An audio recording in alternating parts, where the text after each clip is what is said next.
யோசுவாவின் புஸ்தகம் 1ஆம் அதிகாரம் 5ஆம் வசனத்திலிருந்து 9ஆம் வசனம் முடிய உள்ள கர்த்தருடைய வார்த்தைகளை நாம் இணைந்து வாசிக்கப் போகிறோம். எல்லாரும் நாம் இணைந்து வாசிப்போம். நீ உயிரோடு இருக்கும் நாளெல்லாம் ஒருவனும் உனக்கு முன்பாக எதிர்த்து நிற்பது இல்லை. நான் மோசேவோடு இருந்தது போல உன்னோடும் இருப்பேன். நான் உன்னை விட்டு விலகுவதும் இல்லை, உன்னை கைவிடுவதும் இல்லை. பலன் கொண்டு திடமனதாயிரு. இந்த ஜனத்தின் பிதாக்களுக்கு நான் கொடுப்பேன் என்று ஆணையிட்ட தேசத்தை நீ அவர்களுக்கு பங்கிடுவாய். என் தாசனாகிய மோசே உனக்கு கற்பித்த நியாயப்பிரமாணத்தின்படி எல்லாம் செய்ய கவனமாய் இருக்க மாத்திரம் மிகவும் பலன் கொண்டு திடமனதாயிரு. நீ போகும் இடம் எல்லாம் புத்திமானாய் நடந்து கொள்ளும்படி அதை விட்டு வலது இடது புறம் விலகாதிருப்பாயாக. இந்த நியாயப்பிரமாண புஸ்தகம் உன் வாயை விட்டு பிரியாதிருப்பதாக. இதில் எழுதியிருக்கிற வழிகளின்படியெல்லாம் நீ செய்ய கவனமாயிருக்கும்படி இரவும் பகலும் அதை தியானித்து கொண்டு இருப்பாயாக. அப்பொழுது நீ உன் வழியை வாய்க்க பண்ணுவாய், அப்பொழுது புத்திமானாயும் நடந்து கொள்வாய். நான் உனக்கு கட்டளையிடவில்லையா? பலன் கொண்டு திடம் மனதாயிரு, திகையாதே, கலங்காதே. நீ போகும் இடம் எல்லாம் உன் தேவனாகிய கர்த்தர் உன்னோடே இருக்கிறார் என்றான். இந்த அற்புதமான வேத பகுதி தேவன் எப்படிப்பட்ட எண்ணம் கொண்டவராய் இருக்கிறார் என்பதை குறித்து நமக்கு காண்பிக்கிற ஒரு அற்புதமான வேத பகுதி. ஆண்டவருடைய எண்ணம் என்ன? நாம் ஒவ்வொருவரும் வெற்றி அடைய வேண்டும் என்பதை குறித்து மிக கரிசனையோடு அந்த வெற்றிக்கான வழிமுறைகளை ஆண்டவர் அல்லது கோட்பாடுகளை, ஏன்னா அதுக்குண்டான மெத்தட், அதுக்குண்டான பிரின்சிபல், இதெல்லாம் ஆண்டவர் தம்முடைய வார்த்தையின் மூலமாக நமக்கு எடுத்து சொல்லி புரிய வைப்பதனுடைய காரணம் ஒன்று நமக்கு காண்பிக்குது. அது என்னன்னா, ஆண்டவர் வெற்றியை குறித்த எண்ணம் உள்ளவராக இருக்கிறார். இந்த வெற்றி என்கிற ஐடியா ஆண்டவர்கிட்டருந்து வந்தது, உலகத்திலேருந்து வந்த ஒரு ஐடியா கிடையாது. நான் எப்பவுமே சொல்கிறது போல், உலகம்தான் இந்த வெற்றியை கண்டுபிடிச்சிச்சின்னு நிறைய பேர் நினச்சிக்கிறாங்க. ஆனால் வேதம் நமக்கு காண்பிக்குது தேவன் எப்படி எண்ணமுடைய ஒரு கர்த்தராக இருக்கிறார். நான் வெற்றி அடையணும், என் குடும்ப வாழ்க்கையில் நான் வெற்றி உள்ளவனாக இருக்கணும், என் கையின் பிரயாசத்தில் நான் வெற்றி உள்ளவனாக இருக்கணும், ஆவிக்குரிய வாழ்க்கையில் இயேசுவை அறிந்து கொண்ட பிறகு அப்படியே அறிந்த நிலையே இருக்கக்கூடாது, அதில் வளரணும், அதில் வெற்றி அடையணும், மேலோங்கி வரணும். சக்ஸஸ்னா என்னங்க? இருக்கிற நிலையிலே இருக்கிறது இல்லை, ஒரு படி ஏறி ஏறி வாழ்க்கையில் உயர்ந்து வருகிறது தான் வெற்றிக்கான அறிகுறி. வெற்றி என்று சொல்லும்போது அதுதான் நீங்கள் உங்கள் மனசுக்குள்ளே, உங்கள் வாழ்க்கைக்குள்ளே பொருள்படுத்தி பார்க்கணும்.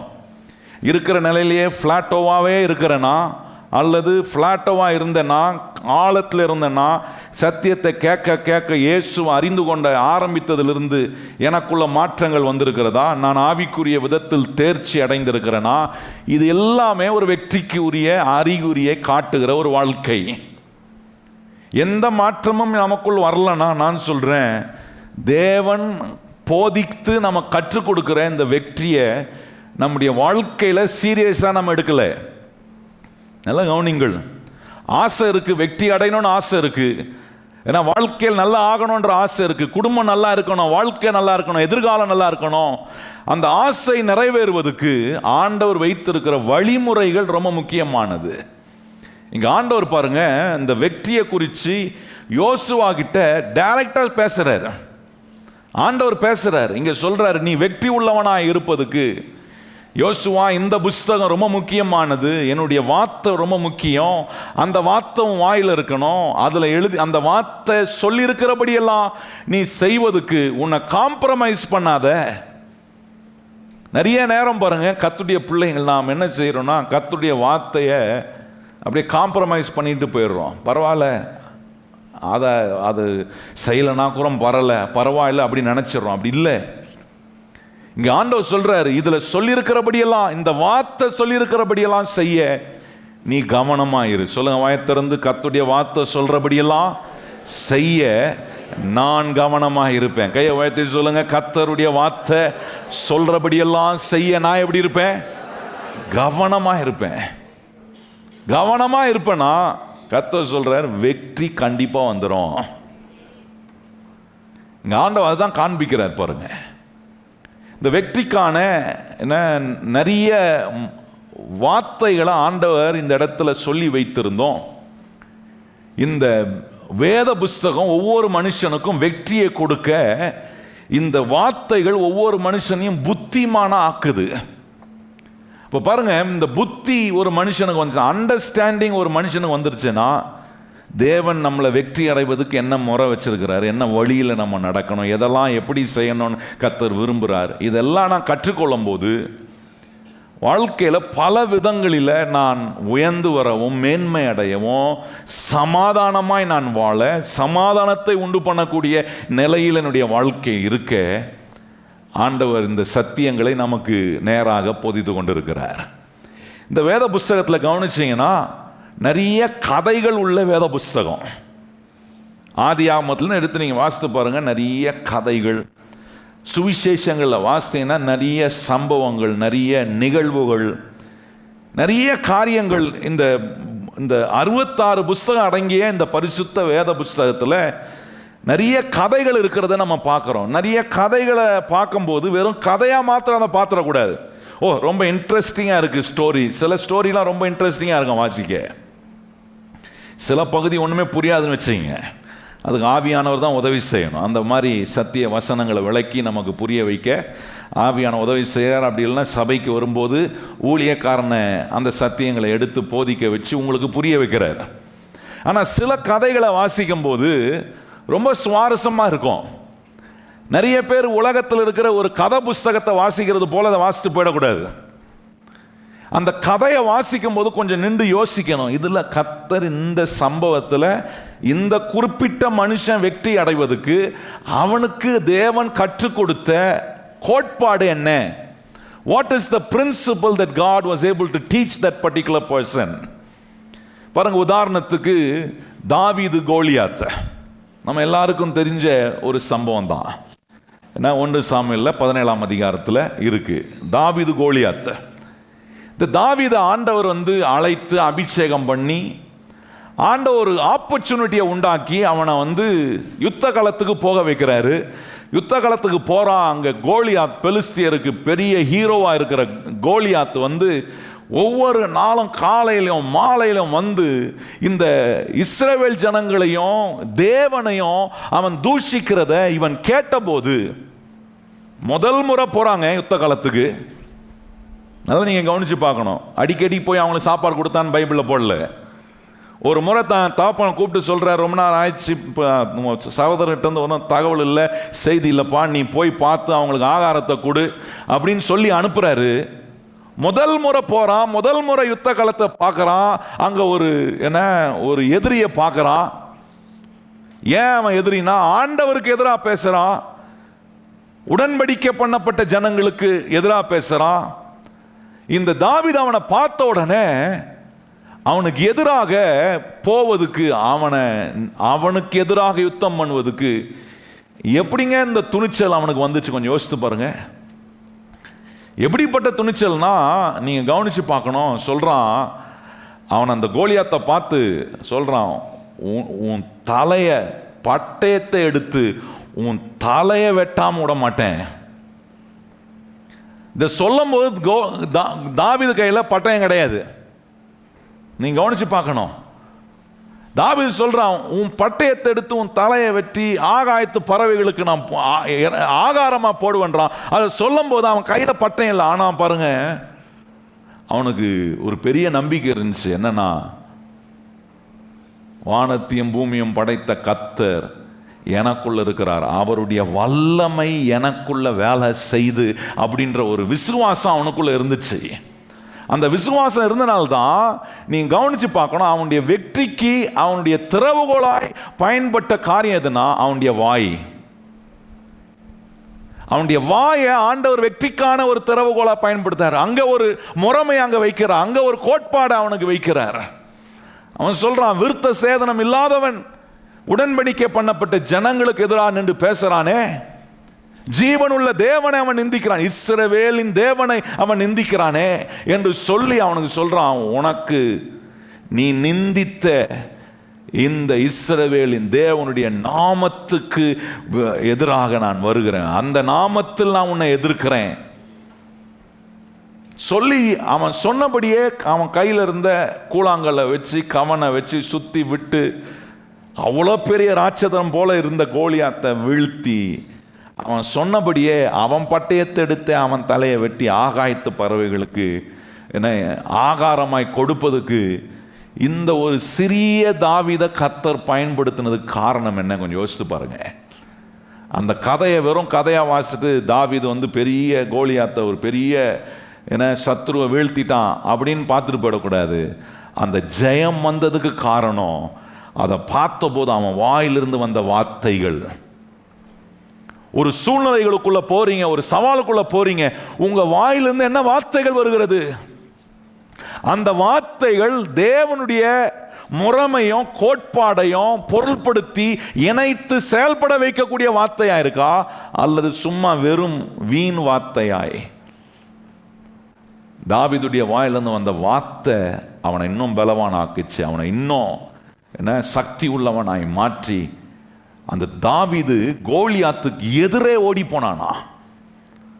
நல்ல கவனிங்கள். ஆனா கோலியாத் அவனை நிந்திக்கிறான். கடைசி வரைக்கும் அவனை ஒரு யுத்தம் பண்ற ஒரு மனுஷனாவே மதிக்கலங்க. கோலியாத் தாவீதை ஒரு யுத்தம் பண்ற ஒரு மனுஷனாவே மதிக்கல. இவெல்லாம் ஒன்றும் இல்லை அப்படின்னு நினைச்சான். ஒன்றும் இல்லான்னு நினைத்த ஒரு பாத்திரத்தை தான் கர்த்தர் பெரிய சத்ருவை தரமட்டம் வீழ்த்த கர்த்தர் பயன்படுத்தினார். அப்போ ஒவ்வொரு கதைகளிலும் வேதத்திலிருந்து நம்ம வாசிக்கிற ஒவ்வொரு சுவாரஸ்யமான கதையிலிருந்தும் நீங்க என்ன கற்றுக்கொள்ள முடியும்னா, தேவன் வெற்றி அடைவதற்காக வைத்திருக்கிற கோட்பாடுகளை கவனம் செலுத்தணும். வெற்றியை மட்டும் பார்த்துட்டு போயிடக்கூடாது. ஆண்டவரே தாவீதுக்கு வெற்றி கொடுத்தீரே, எனக்கு வெற்றியை கொடுனா, தாவீது உபயோகப்படுத்தின கோட்பாடு என்ன? What was the principle that David used to receive success?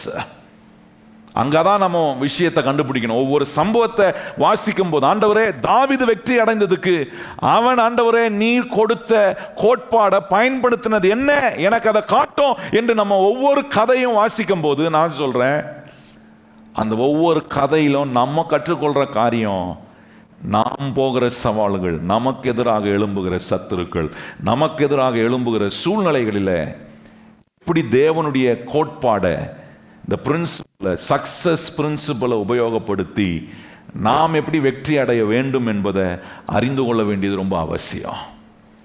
இன்னைக்கு இதுதான் பாருங்க, இந்த சக்சஸ் பிரின்சிபலை தான் சில காரியங்களை நான் உங்களுக்கு சொல்லிக் கொடுக்க விரும்புகிறேன். அதில் போன வாரம் ஒன்று ஆரம்பித்தோம், வெற்றிக்கான கோட்பாடு. அதில் நீங்கள் கவனிச்சிங்கன்னா நமக்கு ஒரு அசைன்மெண்ட்டை ஆண்டவர் வச்சிருக்கிறார், ஒரு வேலையை கர்த்தர் நமக்கு வச்சிருக்கிறார். அந்த வேலையை வெற்றிகரமாக செய்யணும். பக்கத்தில் பார்த்து சொல்லுங்க, உங்களுக்கும் எனக்கும் கர்த்தர் ஒரு வேலையை வச்சிருக்கிறாரு. அந்த வேலையை நம்ம எப்படி செய்யணும்? வெற்றிகரமாக செய்யணும். பக்கத்தில் பார்த்து சொல்லுங்க, அந்த வேலையை எப்படி செய்யணும்? சிலர் வேலையை ஏதோ தானன்னு செய்வாங்க பாருங்க, அப்படி இல்லை. இந்த வேதத்திலிருந்து கர்த்தர் சத்தியத்தை எடுத்து போதிக்கும் போது, இங்கே இருக்கிற சம்பவங்கள்லாம் ஆண்டவர் காட்டும் போது, அந்த வெற்றிக்கான கோட்பாடுகளை, சக்சஸ் பிரின்சிபலை கர்த்தர் காட்டும் போது, தேவன் நம்ம மேலே வைத்திருக்கிற வேலை, நம்ம மேலே வச்சிருக்கிற அசைன்மெண்ட்டை அதை வெற்றிகரமாக முடிக்கணுன்றதை தான் ஆண்டவர் நமக்கு அதிகமாக கவனம் செலுத்துகிறார். அந்த அசைன்மெண்ட்டில் ஆண்டவர் நம்ம காட்டுற ஒரு காரியம் என்னென்னா, அந்த அசைன்மெண்ட்டில் மிக முக்கியமான ஒரு வேலை ஒன்று உண்டுனா அது என்னென்னா, பிரச்சனைகளை தீர்க்கிற வேலையை கர்த்தர் நம்ம கையில் கொடுத்துருக்கிறாரு. நம்ம கையில் என்ன வேலையை கொடுத்துருக்கிறாரு? எத்தனை பேர் நம்புறீங்க? ஒரு வேலையில் பிரச்சனையை தீர்க்கும் போது தான் வெற்றி வரும். எத்தனை பேர் ஆமேன்னு சொல்கிறீங்க? அப்போ உங்களுக்கு ஒரு வேலையை கொடுத்துருக்கிறாருன்னா அந்த வேலை என்ன? என்னென்ன குளறுபடி, என்னென்ன குழப்பங்கள், என்னென்ன பிரச்சனைகள் வருதோ அந்த குளறுபடி, குழப்பங்கள், பிரச்சனைகள் எல்லாம் தீர்த்து வைக்கிற ஒரு வேலையை, ஒரு அசைன்மெண்ட்டை கர்த்தர் எனக்கு கொடுத்துருக்கிறார். அந்த வேலையை செய்வதுக்கு நான் போன வாரம் காண்பித்த முதல் காரியம், ஆண்டவர் நம்மளை ஒரு கூட்டத்தின் நடுவிலோ அல்லது இன்னொருவருக்காகவோ அல்லது ஒரு கூட்டத்துக்கோ அந்த வேலையை செய்வதுக்காக கர்த்தர் நம்மளை வச்சிருக்கிறாரு. தேவன் எரேமியாவை அழைத்து அவனுக்கு சொல்றார், நீ தீர்க்கதரிசியா, இந்த ஜனங்களுக்கு தீர்க்கதரிசியா இருக்க. இஸ்ரவேல் மக்களுக்குள்ள நிறைய பிரச்சனைகள், போராட்டங்கள் வந்தபோது ஆண்டவர் இந்த எரேமியாவை பயன்படுத்தி எரேமியாவின் வாயிலிருந்து கர்த்தர் சொன்ன வார்த்தைகள் இஸ்ரவேல் மக்களுக்கு பிரச்சனையை தீர்த்து வைப்பதற்கான வார்த்தைகளாக இருந்தது.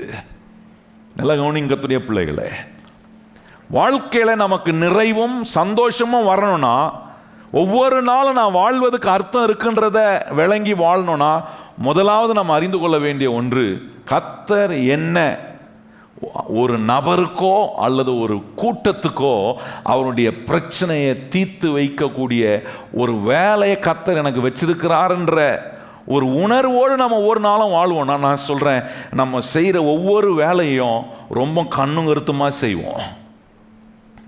நம்ம செய்கிற வேலையினால இன்னொருத்தருக்கு பலன் உண்டாகும், அல்லது அது பல கூட்டத்துக்கு ஒரு பலன் உண்டாகக்கூடிய ஒன்று, பிரச்சனையை தீர்த்து வைக்கக்கூடிய ஒன்றுன்றது நான் அறிந்து கொள்ளும் போது, எந்த வேலையை கர்த்தர் என்னை செய்ய வைத்திருக்கிறாரோ அந்த வேலையை ஏதோ தானன்னு செய்ய மாட்டேன். ரொம்ப கருத்தோடு கவனமாய் நான் அதை செய்யக்கூடியவனாக மாறுறேன்.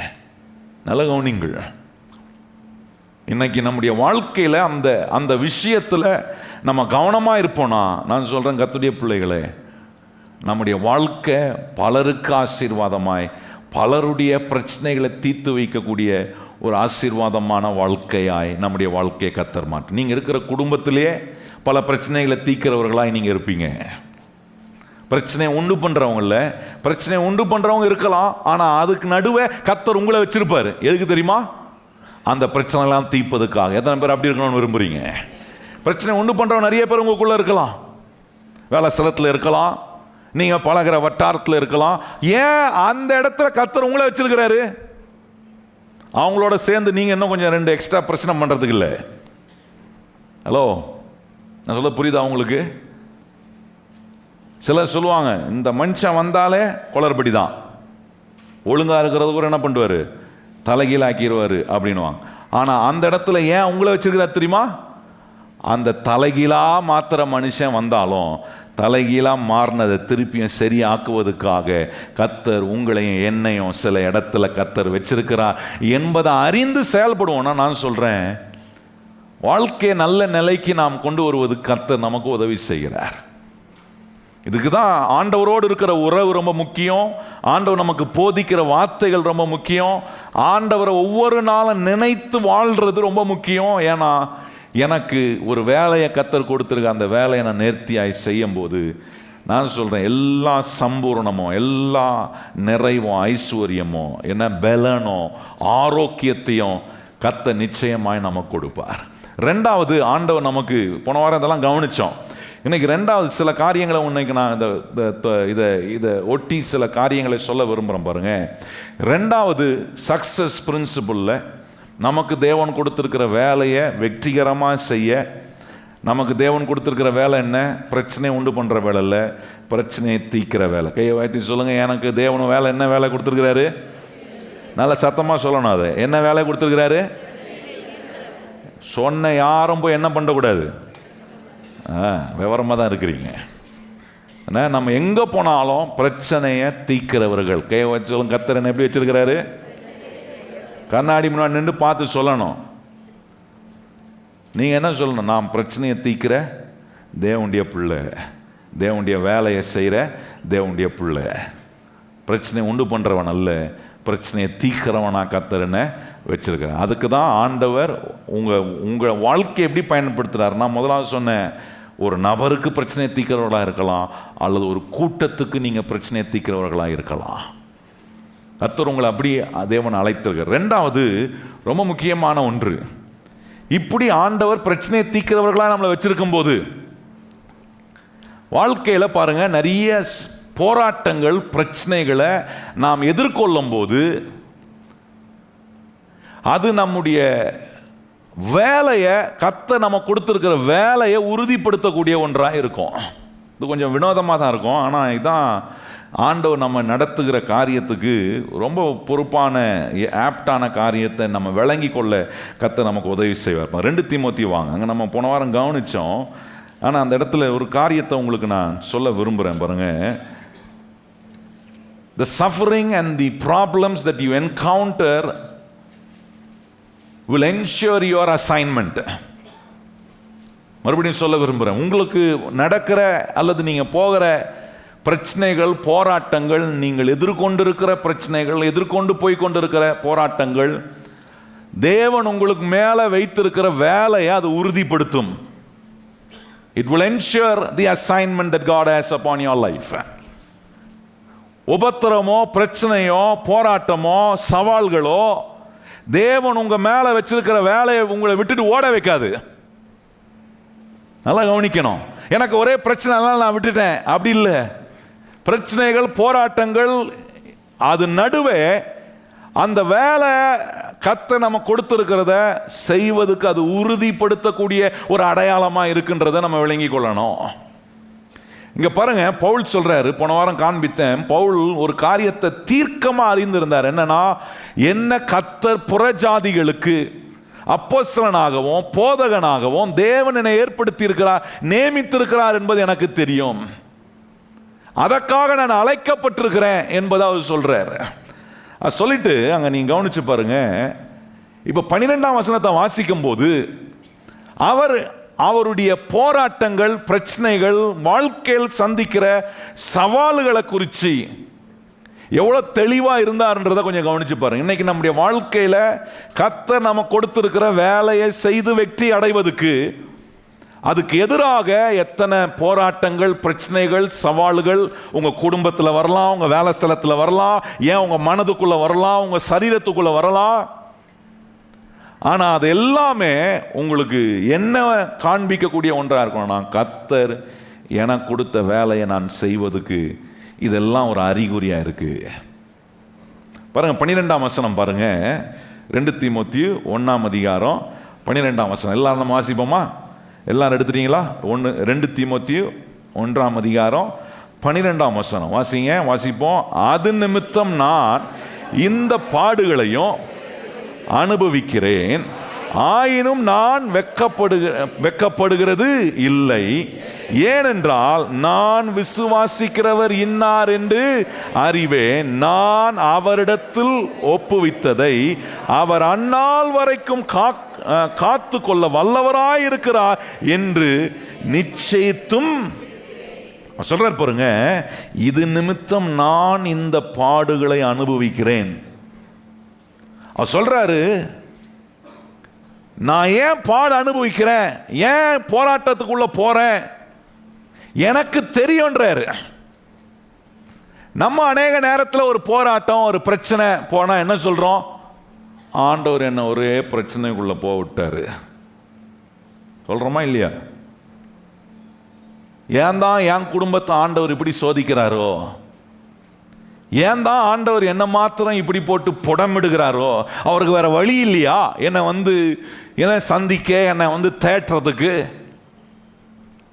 ஆனா இங்க பவுல் சொல்றாரு, இது நிமித்தம், அங்க சொல்ற, இது நிமித்தம் நான் இந்த பாடுகளை அனுபவிக்கிறேன், ஆயினிலும் நான் சொல்றார். பாருங்க, இந்த பாடை அனுபவிக்கிறேன்னா எனக்கு தெரியும், நான் புறஜாதிகளுக்கு இயேசு கிறிஸ்துவை சொல்லும்படி அப்போஸ்தலனாகவும் போதகனாகவும் அழைக்கப்பட்டிருக்கிறேன். இந்த அழைப்புக்கான பிரச்சனைகள் வரும் என்று எனக்கு தெரியும். நல்லா கவனிங்க, கர்த்தர் என்கிட்ட ஒரு வேலையை கொடுத்திருக்கிறாரு. அந்த வேலையை நான் செய்வதற்கு இறங்கி நான் களத்துக்குள் போகும்போது அதுக்கு நிறைய சவால்கள், பிரச்சனைகள், போராட்டங்கள் வரும்போது விட்டுட்டு ஓடி வந்துட மாட்டேன். I will never give up my assignment. நீங்க நல்லா கவனிங்க கர்த்தருடைய பிள்ளைகளே, கிறிஸ்தவ வாழ்க்கையில ரொம்ப எளிதா அநேக கிறிஸ்தவர்கள் செய்கிறது என்னன்னா, ஆண்டவர் கொடுத்த வேலையை தூக்கி எறிஞ்சிடுவாங்க, ஆண்டவரையும் தூக்கி எறிஞ்சிடுவாங்க. இந்த ஆண்டவர் என்ன செஞ்சிருக்கிறாரு, என்னை ஏன் இப்படி சோதிக்கிறாரு, என்னை ஏன் இப்படி போட்டு புடமிடுறாரு? பாருங்க, நான் ஒரு ஊழியரோட பேசி கொண்டிருந்தேன். பாருங்க, அவர் தன்னுடைய அனுபவத்தை சொன்னார். கர்த்தர் அவரை ஊழியத்துக்கு அழைத்து பல கடினமான பாதைக்குள்ள போன போது அவர் ஒவ்வொரு நாளும் ஆண்டவரிடத்துல அவர் ஏன் தான் என்ன நீர் ஊழியத்துக்கு அழைச்சீர், என்னை ஏன் நீர் தெரிந்து கொண்டீர், நான் ஒவ்வொரு நாளும் ஆண்டவரோட சண்டை தான் போடுவேன் அப்படின்னாரு.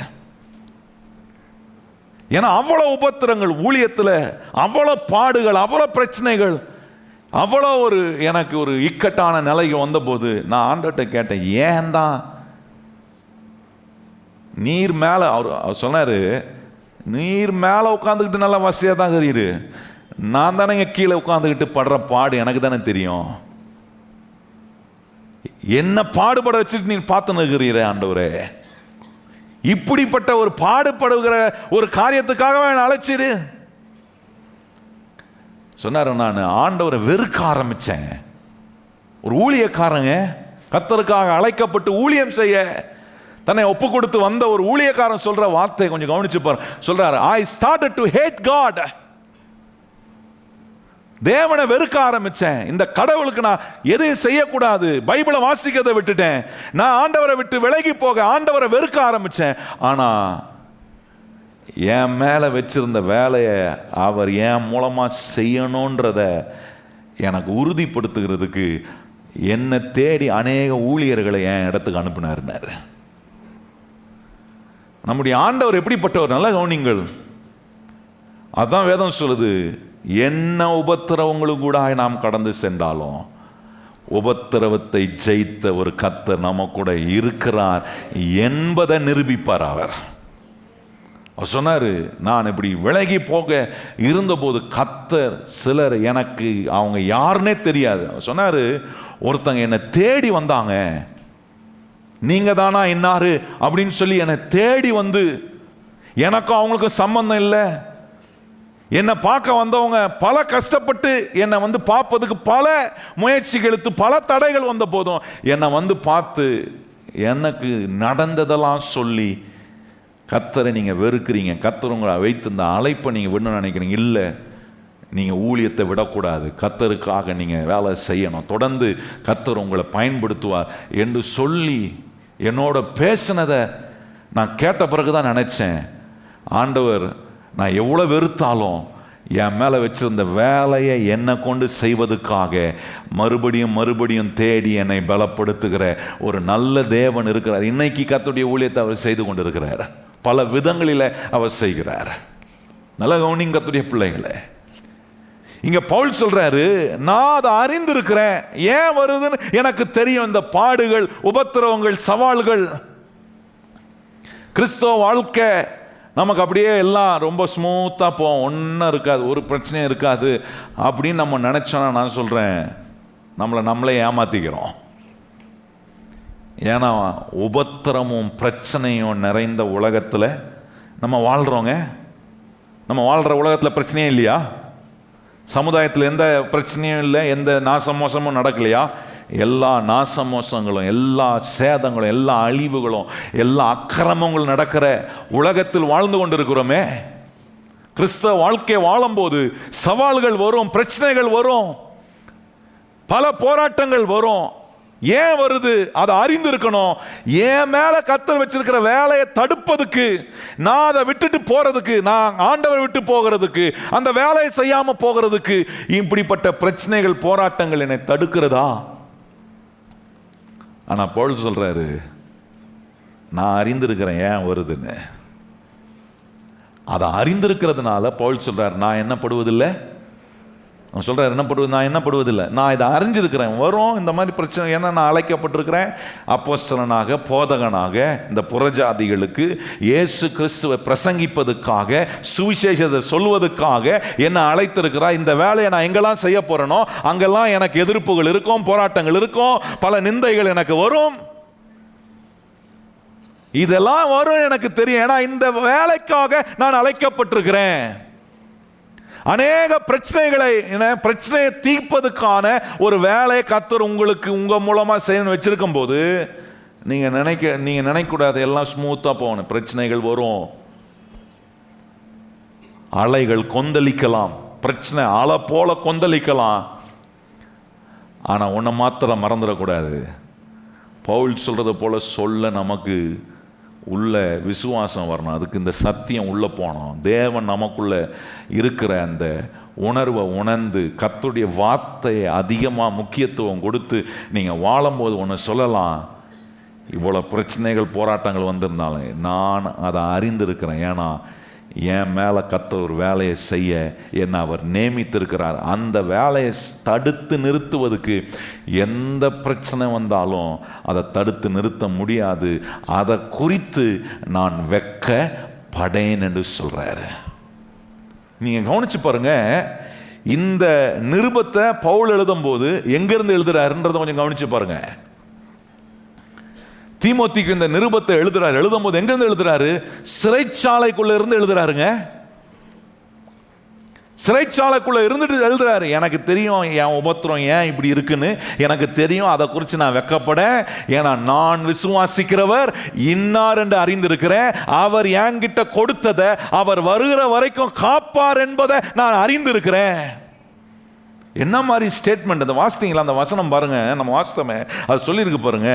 நான் அங்கே சொல்றாரு, அது நிமித்தம் நான் இந்த பாடுகளை அனுபவிக்கிறேன், ஆயினிலும் நான் வெட்கப்படுகிறதில்லை, ஏனென்றால் நான் விசுவாசிக்கிறவர் இன்னார் என்று. என்னவா சொல்ற பாருங்க, நான் வெட்கப்படுறதில்லை, பாடு வரும்னு தெரியும், ஏன் வருதுன்னு எனக்கு தெரியும், நான் எனக்கு அதை குறித்த தெளிவு இருக்கிறதுனால என் மேல கர்த்தர் ஒரு வேலையை வச்சிருக்கிறார். அந்த வேலையை தடுப்பதற்காக பல பிரச்சனைகள் போராட்டங்கள் வருது, எல்லாம் அறிந்திருக்கிறேன். அதனால் நான் வெட்கப்படுறதில்லை என்று சொல்லிட்டு அதுக்கப்புறம் சொல்றாரு பாருங்க, நான் அவரிடத்தில் ஒப்பு கொடுத்ததை அவர் அந்நாள் வரைக்கும் காத்து கொள்ள வல்லவராய் இருக்கிறார் என்று. அவர் என்னை காக்க வல்லவராக இருக்கிறார் எனக்கு நல்லாவே தெரியும். அதனால் என் சூழ்நிலை எதுவாக இருந்தாலும், நான் போகிற பாடுகள் பிரச்சனைகள் எதுவாக இருந்தாலும் என்னை காக்கிற ஒருத்தர் இருக்கிறாரு என்று எனக்கு தெரியும். எத்தனை பேருக்கு தெரியும்? உங்களுக்கு தெரியுமா? உங்கள் பிரச்சனை நடுவே, உங்கள் போராட்டத்தின் நடுவே, உங்கள் சவால் நடுவே உங்களை ஒருபோதும் கைவிடாத ஒரு கர்த்தர் உங்கள் கூட இருக்கிறார். அவர் உங்களை அந்நாள் வரைக்கும் உங்களை கொண்டு போய் எங்கே சேர்க்கணுமோ அங்கே சேர்க்கிற வரைக்கும் அவர் உங்களோட கூட இருந்து உங்களை அவர் பாதுகாப்பார். பவுல் சொல்றாரு. இதெல்லாம் எங்கிருந்து சொல்றாருங்க? இந்த மாதிரி ஒரு ஸ்டேட்மெண்ட்டு சிறைச்சாலைக்குள்ள கொண்டு போய் வச்சா எழுதுவீங்களா? வீட்டுக்குள்ள வச்சாலும் எழுத முடியல, என்ன நல்ல இடத்துல வச்சாலே யோசித்து பாருங்க. சிலர்லாம் நல்ல இடத்துல உட்காந்துக்கிறோம், என்னதான் எழுதுறாங்க? எவனையா திட்டி எவனுக்கா உட்காந்து எல்லா குறையும் கண்டுபிடிச்சி தான் எழுதுறது. ஆனால் இங்கே ஒரு மனுஷன் பாருங்க, சிறைச்சாலைக்குள்ள உட்காந்துக்கிட்டு சொல்கிறாரு, ஏன் பாடு வருது எனக்கு தெரியும், நான் அதுக்கு நான் அழைக்கப்பட்டிருக்கிறேன். இந்த பாட குறித்து நான் என்னப்படுவதில்லை, வெட்கப்படுவது இல்லை. இன்னொன்று எனக்கு தெரியும், என்னன்னா எனக்கு தேவன் கொடுத்த அழைப்பை நிறைவேற்ற அவர் கடைசி வரைக்கும் என்னை காப்பாற்ற வல்லவராய் இருக்கிறார். இப்படி நீங்கள் அறிஞ்சு வச்சுருந்தீங்கன்னா நான் சொல்கிறேன், உங்கள் வெற்றியை எந்த சூழ்நிலையினாலும் சரி, எந்த பிரச்சனைனாலும் சரி, எந்த போராட்டமானாலும் சரி தடுக்கவே முடியாது. கர்த்தர் உங்களை வெற்றி அடைய செய்து கொண்டே இருப்பார். ஏன்னா எதுவுமே உங்களை தடுக்க முடியாது. நல்லா கவனிச்சு பாருங்க. ஆனால் இன்னைக்கு என்ன நம்ம சொல்கிறோம், கிறிஸ்தவர்கள் நிறைய பேர் கொஞ்சம் பிரச்சனை வந்துச்சுன்னா, கொஞ்சம் கஷ்டம், கொஞ்சம் பலவீனம் வந்தால், ஆண்டவர் ஏன் தான் எனக்கு, நான் ஆண்டவர் எவ்வளோ செஞ்சேன், ஆண்டவரை வாரம் வாரம் தேடி போனேன், எனக்கு இப்படி நடக்கலாமா? கிடையாது. அங்கதான் நம்ம நினைக்கணும், அந்நாள் வரைக்கும் காத்து கொள்ள அவர் வல்லவராயிருக்கார். கையை உயர்த்தி சொல்லுங்க, கடைசி வரைக்கும் என்னை காத்து கொள்ள அவர் வல்லவராயிருக்கிறார். கொஞ்சம் அங்கங்கே பலவீனம் வந்தால் கைவிடலை, காத்து கொள்கிறவர் ஒருத்தர் என் கூட இருக்கிறார், என்னை சுகப்படுத்துகிறவர் என் கூட இருக்கிறார். ஏன்னா என் மேலே அவர் வைத்த வேலை இன்னும் முடியலை, அந்த வேலையை செய்வதற்காக அவர் காத்து கொள்ள வல்லவராக இருக்கிறார். இப்படி தெளிவோட சிறைச்சாலைக்குள்ள உட்கார்ந்து எழுதுறாருங்க ஒரு கடிதம். ஒருவேளை நம்ம சிறைச்சாலை வந்தால் என்ன எழுதுவோம்? விசுவாசிங்களுக்கு என்னன்னு எழுதுவோம்? நீங்களாம் வெளியே நல்லா இருக்கிறீங்க, ஜாலியா, என்ன டெய்லியும் அடி அடி அடிக்கிறானுங்க தெரியுமா உள்ள, என்ன மரண அடி அடிக்கிறான். ஆண்டவரை பத்தி சொல்லுவியா, இங்க ஒருத்தன் குத்துறான், ஆண்டவரை பத்தி சொல்லுவியா, இன்னொருத்தன் அங்க குத்துறான். நீங்க நல்ல பிரியாணி சாப்பிட்டு நல்லா ஜாலியா இருங்க, என்ன அப்படிதானே எழுதுவோம்? என்ன இல்லைன்னா என்ன எழுதுவோம்? என்ன மறந்துடாதீங்க,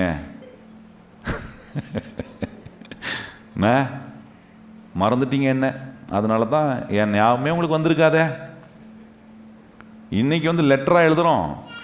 இன்னைக்கு தான் சிறைச்சாலைக்குள்ளோம் ஃபோன் யூஸ் பண்ணுறதுக்கு விட்டுருக்காங்களான்னு தெரியாதுலாம் சொல்லக்கூடாது பாருங்க. அது மாதிரி ஏதாவது இன்றைக்கி இருக்கிற டெக்னாலஜி வச்சு ஏதாவது ஒன்று பேசுகிறாங்கன்னு வச்சுக்கிங்க, பயன்படுத்துகிறாங்கன்னு வச்சுக்கிங்க, என்ன சொல்லுவாங்க? என்ன வீடியோ ரெக்கார்ட் பண்ணி அனுப்புவாங்க, யோசித்து பாருங்கள். சிலவங்க யோசிப்பாங்க, ஐயோ ரொம்ப நாள் உள்ளகிறாரு, ஒருத்தர் ஏதோ அனுப்பிச்சிடுறாரு, என்ன தானே பார்க்கலாம் அப்படின்னு அவசுவார். என்னெல்லாம் மறந்துட்டுருப்பீங்க நீங்கள். எனக்காக ஜோம் பண்ணுங்க, எனக்காக ஆண்டவர்கிட்ட மண்டாடுங்க, அதை பண்ணுங்க இதை பண்ணுங்க தானே அங்கே எழுதுவாங்க. இல்லை நம்ம ஒருத்தருக்கு எழுதுறோன்னு வச்சிங்க, ஒரு கடிதம் எழுதி இப்படி கஷ்டப்படுறாரு, சிறைச்சாலை கடிதம் எழுதி அனுப்புகிற, நான் என்ன எழுதி அனுப்பிச்சிருப்போம்? கவலைப்படாதீங்க, நாங்களாம் இருக்கிறோம், ஜோம் பண்ணுறோங்க, தைரியமாக இருங்க. அப்படியும் அவர் எதிர்பார்க்கல. பவுல் எதிர்மறையாகவும் பேசலை. என்ன அருமையான ஒரு தேவ மனுஷனா, தன்னை தேவன் எதற்காக அழைத்து அவர் மேலே என்ன வேலையை வச்சிருக்கிறார்ன்ற தெளிவு அவருக்கு இருந்ததுனால இப்போ தெரியுது என்ன உபத்திரம், என்ன பிரச்சனை, என்ன பாடுகள், இது எல்லாமே நான் செய்ய வேண்டிய வேலையை உறுதிப்படுத்துவதற்கான காரியமாக இருக்குன்றதை அதை அப்படியே திருப்புறாரு பாருங்க. பிரச்சனையை கூட தேவ அழைப்பை, தேவ வேலையை நிறைவேற்றுவதற்கான விதத்தில் உபயோகப்படுத்தக்கூடிய ஒன்றா மாத்திடுறாரு. பிரச்சனையா பார்க்கல, பிரச்சனையை தேவ வேலைக்கு உபயோகப்படுத்தக்கூடிய, நிறைவேற்றுவதற்கான ஒரு தடையா தான் பார்க்கிறார், ஒரு கருவியா தான் அதை பார்க்கிறாரு. நம்ம எப்படி பார்க்கிறோம்? நம்முடைய வாழ்க்கையில் வருகிற பிரச்சனைகள், போராட்டங்கள், நெருக்கடிகள், கர்த்தர் நம்ம மேல வச்சிருக்கிற அசைன்மெண்ட்டை, வேலையை செய்வதற்கு இது தடுக்க முடியாது. I am not going to give up. என்னுடைய வாழ்க்கை கர்த்தருடைய கையில் இருக்கு, என்னுடைய காலங்கள் அவருடைய கையில் இருக்கிறது. நான் ஒருபோதும் கிவ் அப் பண்ண மாட்டேன், கிறிஸ்துவை விட மாட்டேன், ஆண்டவருக்காக நான் வாழுவேன், கர்த்தர் சொன்ன வேலையை நான் செய்வேன், என்னுடைய வாழ்க்கையில் நான் வெற்றிகரமாக இருப்பது கர்த்தர் கற்றுக் கொடுக்கிற சத்தியத்தை என் வாழ்க்கையில் கை கொள்ள போகிறேன் என்கிற காரியத்தில் வைராக்கியமாக இருக்கிறேனா, அல்லது போராட்டங்கள், பிரச்சனைகளை பார்த்து அப்படியே சோர்ந்து போய், அப்படியே துவண்டு போய், அப்படியே கொஞ்சம் கொஞ்சமாக விட்டு தேவன்கிட்ட விலகிடுறேனா? ஆனால் இங்கே பவுல் சொல்கிறாரு, நான் வெட்கப்படேன். கையை உயர்த்தி சொல்லுங்க, எத்தனை பேர் நீங்கள் சொல்கிறீங்க? ஆண்டவர் உங்களை அழைத்த அழைப்பு கர்த்தருடைய பிள்ளையாக வச்சிருக்கிறாரா? எத்தனை பேர் அதை நினைச்சு பெருமைப்படுறீங்களா, இல்லை வெட்கப்படுறீங்களா? சொல்லுங்க, கையை உயர்த்தி. கர்த்தருடைய பிள்ளையாக இருப்பது எனக்கு பெருமையாக இருக்கு. எத்தனை பேர் கையை உயர்த்தி சொல்லுங்க, கர்த்தருடைய பிள்ளையாக இருக்கிறது? இங்கே கையை உயர்த்தி சொல்லிடுறோம், வெளியே போய் சொல்லணும், நான் கிறிஸ்தவன், நான் இயேசு கிறிஸ்துவை ஆராதிக்கிறவன், நான் அவருடைய போதனைகளை கை கொள்றவன். நான் நீங்கள் செய்கிற செய்கையில், நீங்கள் பேசுகிற பேச்சில், நீங்கள் பழகிற பழக்க வழக்கங்களில் கிறிஸ்துவை காட்டணும். கிறிஸ்து உங்கள் மூலமாக செய்ய விரும்புகிற ஒரு வேலையை வச்சிருக்காரு பாருங்க. அநேகருக்கு பிரச்சனையை தீர்த்து வைக்கக்கூடிய வேலையை உங்கள் கையில் கொடுத்துருக்குற அந்த வேலையை செய்வதற்கு எத்தனை பிரச்சனை, எத்தனை பேர் உங்களுக்கு எதிராக பேசினாலும், யார் உங்களுக்கு எதிர்த்து நின்று வந்தாலும், உங்கள் மூலமாக கர்த்தர் செய்ய வேண்டிய வேலையை அவர் கடைசி வரைக்கும் காத்து அந்த வேலையை செய்ய வல்லவராய் இருக்கிறார் என்று முழு நிச்சயமாய் நம்புகிறேன். ஏன்னா நான் விசுவாசிக்கிறவர் இன்னார் என்று. எத்தனை பேருக்கு நீங்கள் விசுவாசிக்கிறவர் வல்லவர், நீங்கள் விசுவாசிக்கிறவர் உங்களை காப்பாற்றுவார்? எத்தனை பேர் கையை உயர்த்தி சொல்ல முடியும், நான் விசுவாசிக்கிறவர் வல்லமை உள்ள தேவன் என்னை காப்பாற்றுகிறவர், என் மேலே வைத்திருக்கிற வேலை அவர் நிறைவேற்ற வல்லவராய் இருக்கிறார் என்று முழு நிச்சயமாய் நான் அவரை நம்புகிறேன். ரொம்ப முக்கியம் பாருங்க. இதெல்லாம் வெற்றிக்கான கோட்பாடுகள், சக்சஸ் பிரின்சிபல் உங்களுக்கு சொல்லித்தரேன். இந்த பைபிள்லேருந்து ஆண்டவர் நம்ம கற்றுக் கொடுக்குற சக்சஸ் வெற்றிக்கான கோட்பாடுகளை கர்த்தர் சொல்றார். என்ன சொல்றார்? உனக்குன்னு ஒரு வேலை இருக்கு, ஒரு அசைன்மெண்ட் இருக்கு. அந்த அசைன்மெண்ட் என்ன? பிரச்சனையை தீக்கிறவனாய் இருக்கிறாய். அந்த பிரச்சனையை தீக்கிறவனா வச்சிருக்கிற என்ன எங்கே கொண்டு போய் வச்சிருக்கிறாரு? ஜனங்க நடுவே. ஒருத்தருக்கா அந்த பிரச்சனையை தீக்கிறவனா இருக்கலாம், அல்லது பலருக்கு பிரச்சனையை தீக்கிறவனா இருக்கலாம். அப்படி செய்ய வேண்டிய வேலையை மேலே வச்சிருக்கிறதுனால பிரச்சனைகள், போராட்டங்கள், சவால்கள் வரலாம். அது எல்லாமே என் மேலே கர்த்தர் வச்சுக்கிற வேலையை இன்னும் அதிகமாக எனக்கு உறுதிப்படுத்தி காட்டுது. நான் கிவ் அப் பண்ணக்கூடாது, நான் விட்டுட்டு ஓடிடக்கூடாது. இன்னும் அதிகமாக கர்த்தரை பற்றி பிடிக்கணும், இன்னும் அதிகமாக நான் கர்த்தரை விசுவாசிக்கிறேன். ஏன்னா நான் விசுவாசிக்கிறவரை நான் தொடர்ந்து அறிந்து கொண்டே இருக்கிறேன். அவர் இன்னார் என்று நான் அறிகிறதினால என் மேலே வச்சிருக்கிற வேலையை கர்த்தர் என்னை கொண்டே அவர் செய்து முடிக்க வல்லவன். நல்லா நீ உங்கள் மேலே வச்சிருக்கிற வேலையை நீ வேலைக்கு ஆக மாட்டேன்ட்டு கர்த்தர் வேற ஆளை சூஸ் பண்ண மாட்டார். பக்கத்தில் பார்த்து சொன்னோம், உங்களை கொண்டு செய்ய வேண்டிய வேலையை உங்களை கொண்டு தான் செய்வார். நல்லா சொல்லுங்கள், வாயை திறந்து, உங்களை கொண்டு செய்ய வேண்டிய வேலையை. ஏன்னா அதை செய்ய அவர் வல்லவராய் இருக்கிறார். போதிக்கிறார் பாருங்க. இவ்வளோ காரியத்தை கேட்டுட்ட பிறகு நீங்க இருக்கிற இடத்துல நீங்க பிரச்சனையை உண்டு பண்றவங்களா இருக்கவே முடியாது. இருப்பீங்கன்னா நீங்கள் வெற்றி அடைகிறவங்கள, வெற்றியை விரும்புகிறவர்களாய் நாம் இல்லை. வெற்றியை நான் விரும்புகிறேன், நான் புத்திமானாக இருக்கணும், என் வழியெல்லாம் நான் வாய்க்க பண்ணணும் அப்படின்ற ஆசை உங்களுக்குள்ள கர்த்தருடைய வார்த்தையினால் உண்டாயிருக்கோனா, நான் சொல்கிறேன் கர்த்தருடைய பிள்ளைகளே, நீங்கள் எங்கே போனாலும் பிரச்சனை உண்டு பண்ணுறவங்கள, சபையில் வரும்போது சமாதானத்தை உண்டு பண்ணுறோம், குடும்பத்துக்குள்ளே போகும்போது சமாதானத்தை உண்டு பண்ணுறோம், வேலை ஸ்தலத்தில் போகும்போது சமாதானத்தை, வெற்றிக்கான அறிகுறியில் வாழ்கிற ஒரு மனுஷியாய் கர்த்தர் நம்மளை வாழ வைப்பார்.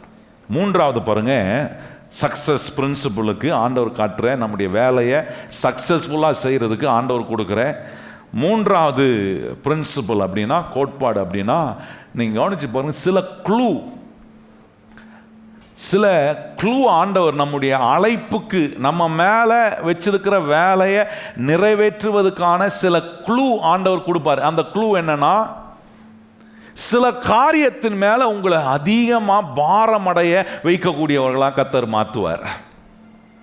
ஒரு காரியத்தை குறித்து உங்கள் இருதயத்தில், உங்கள் வாழ்க்கையில் அதிகமாக பாரம் அடைவீங்க.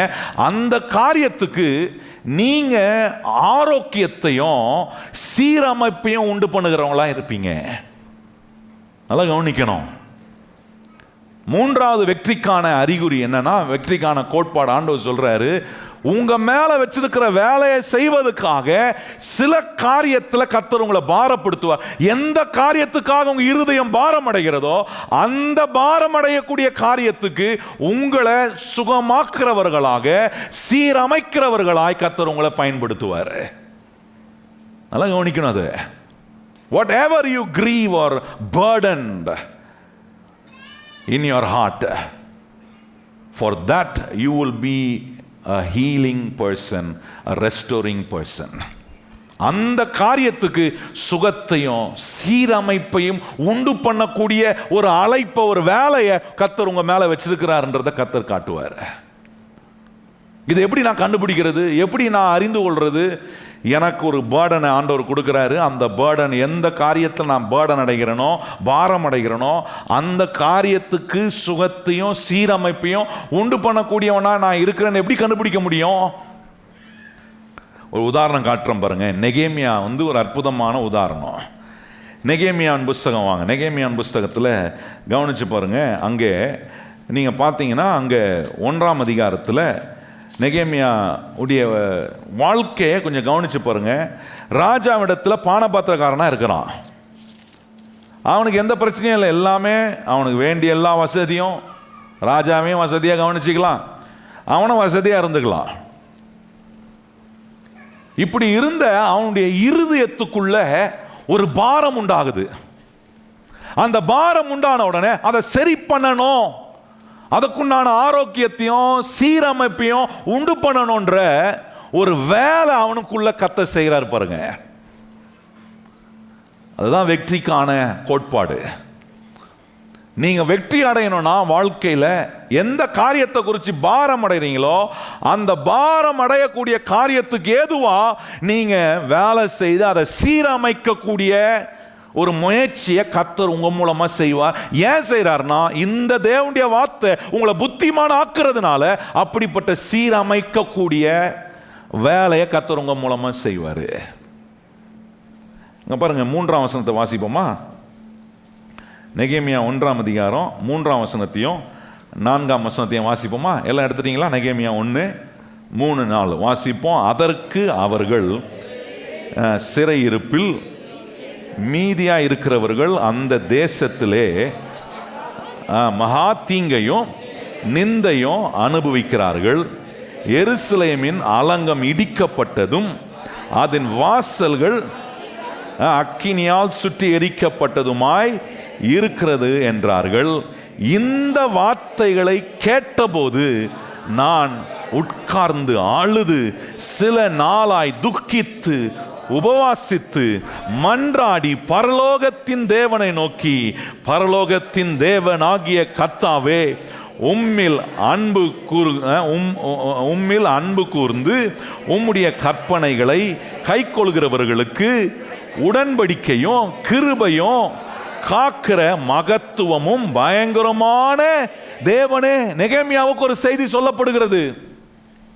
என்ன செய்தி சொல்லப்படுகிறது? எருசலேமின் அலங்கம் இடிக்கப்பட்டிருக்கிறது என்று சொன்ன உடனே இந்த செய்தியை கேட்ட இந்த எரேமியா, இந்த நெகேமியா என்ன பண்றான்? நீங்க கவனிச்சு பாருங்க. கேட்ட உடனே அவனுடைய இருதயம் பாரம் அடையுது. ஐயோ, ஜனங்கள் அங்கே வாசல் எருசலேம் அலங்கம் இடிக்கப்பட்டிருக்கோனா, சத்துரு உள்ள வருவானே, சேதப்படுத்தக்கூடிய காரியங்கள் நடக்குமே, ஜனங்கள் உபத்திரப்படுத்தப்படுவார்களே, எல்லா வளனையும் சத்துரு திருடிட்டு போயிடுவானே.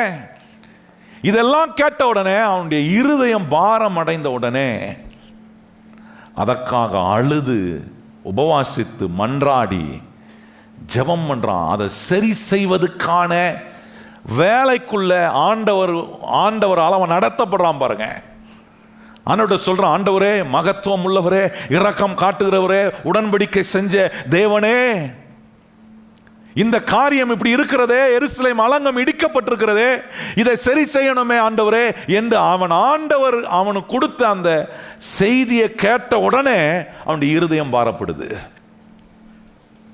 நல்ல கவனிங்கள். ஏன்னா அந்த வேலைக்கு நாம் அழைக்கப்பட்டிருக்கிறான். சீரமைப்பை செய்கிற வேலைக்கு என்று நெகேமியா அழைக்கப்பட்டிருக்கிறான்.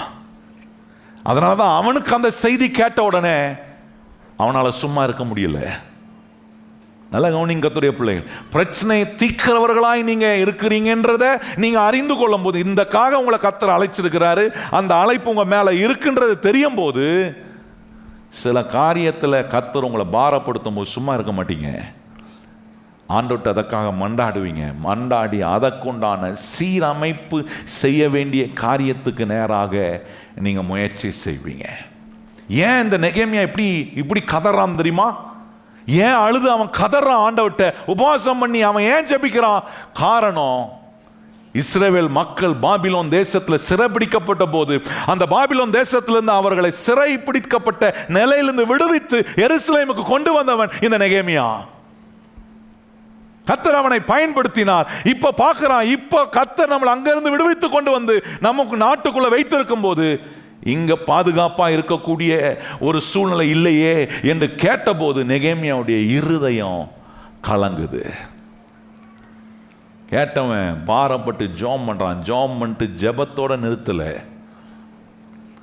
அதற்கான வேலையை அவன் செய்யறான். நல்ல கவனிங்க கர்த்தருடைய பிள்ளைகளே, சில காரியத்துக்காக கர்த்தர் உங்களை பாரமடைய செய்யும் போது, பாரப்பட்டு ஜெபம் பண்றது மாத்திரம் இல்ல, ஜெபம் பண்ற உங்களுக்கு அதை சரி செய்வதற்கான கிரியைகளை கர்த்தர் காட்டுவார். ஆப்பர்ச்சுனிட்டியை கர்த்தர் உண்டாக்குவார்.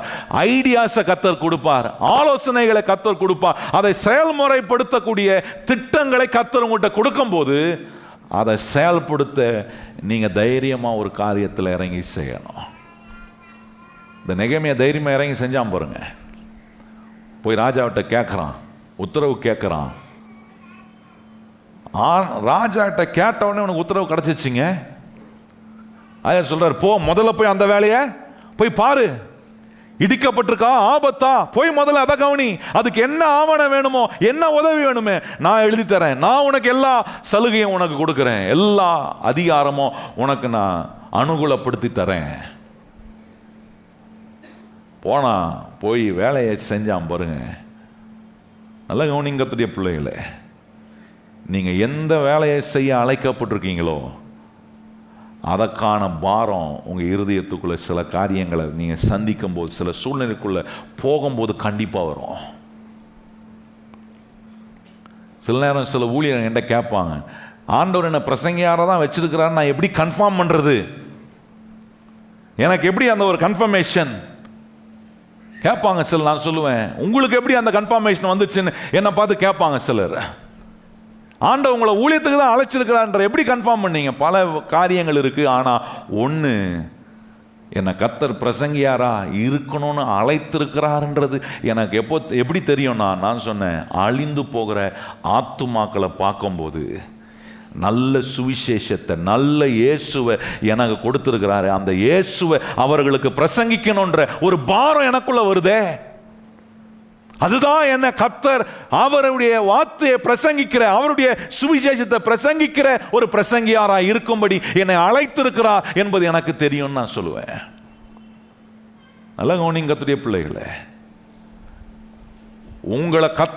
உங்களை கொண்டு எதை சரி செய்ய போறாரோ அந்த சரி செய்ய போகிற காரியத்துக்கான பாரம் கண்டிப்பா சில சூழ்நிலைகளுக்குள்ள போகும்போது வரும். அதை கண்டுக்காமல் நெக்லெக்ட் பண்ணாமல் போயிடாதீங்க.